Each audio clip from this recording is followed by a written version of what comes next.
Truth, Peace, Hotep, Bigger 1961. And here goes my favorite axiom of lately, the principle of gender. And this is one that, if you're really interested, you need to listen closely and hold on tight. Gender is in everything. Everything has its masculine and feminine principles. Gender manifests on all planes. And which planes are we talking about? We're talking about mental, spiritual, physical. Okay?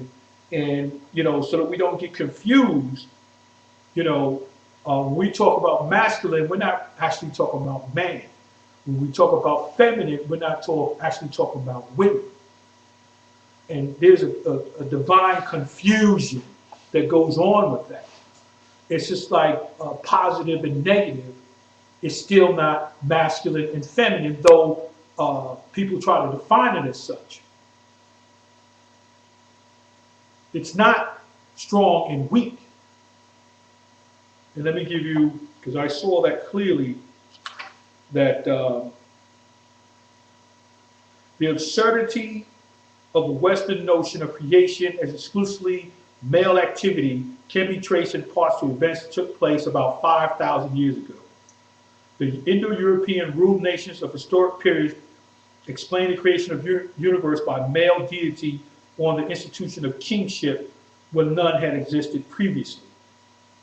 And what that is actually talking about is the changing of the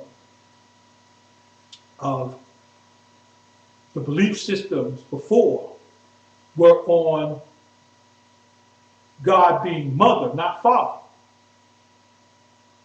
Okay? And, again, I've done in other videos, it's like, I'm going to just read this. And I think that Wayne B. Chandler, clearly defines it here. My use of the terms masculine and feminine do not correspond one-to-one with the terms man and woman, since the law of polarity, masculine and feminine are not necessarily opposites, but are simply the same shades of gender. And since the law of gender, all things are masculine and feminine, it follows that all people embody all shades of gender. If gender is conceptualized in scale, the poles of which are pure maleness or pure femaleness, then we can see how we have to come to label people male or female. Those who are physiologically or physically closer to male pole are called men, while those who are closer to the female pole are called women. Though many of us choose to view the scale as fixed or steadfast, our present social culture as well as psychological circumstances dictate a broader reality, informing us of the potentiality of more than two types of poles. It is gender operating within parameters of polarity that makes this a possibility. So again, when we talk about gender, there is a masculine aspect and then there's a feminine aspect, or a feminine principle or a masculine principle. But when we get into this thing as clearly defined as, a man being powerful and a woman being weak, I tell people like this, okay? And I hate to put it this way, and if children are listening to this, then they should be able to understand this, right? We have so twisted these things around. And I tell people all the time, right, that a hard penis cannot penetrate a dry vagina. So, it has to be a hard penis and a wet vagina that actually facilitates one another.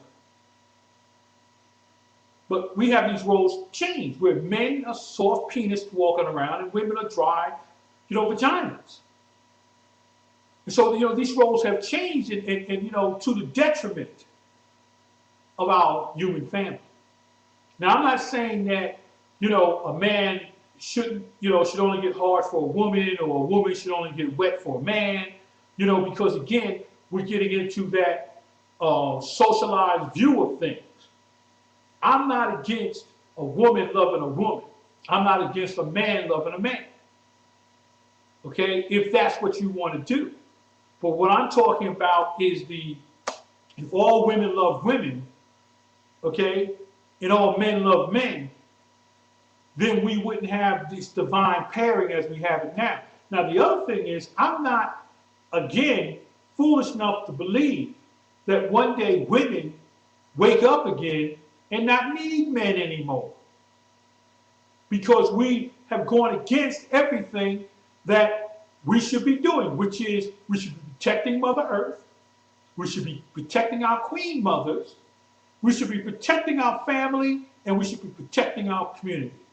And protecting it don't mean bombing, shooting, and killing anybody who isn't like me. Okay? Somewhere along the road, we got all these roles messed up. I was talking to a sister this morning, and I was talking to one last night, and I said that, you know, our police forces should be actually run by grandmothers. They wouldn't need guns. They would know who the people in their community are. You know, if something went wrong, we sat down, we talked about it. If there's something wrong with that kid, then you give him help. But then what do? We get into that whole, again, the extremes.